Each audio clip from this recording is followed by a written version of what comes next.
जीवन के डोर कमजोर हो शिव के गुरु बनाइला।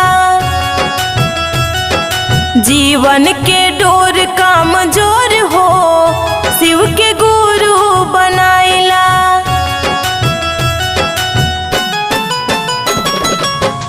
गुरु बनाइला शिष्य गुरु बनाइला। गुरु बनाइला शिष्य गुरु बनाइला।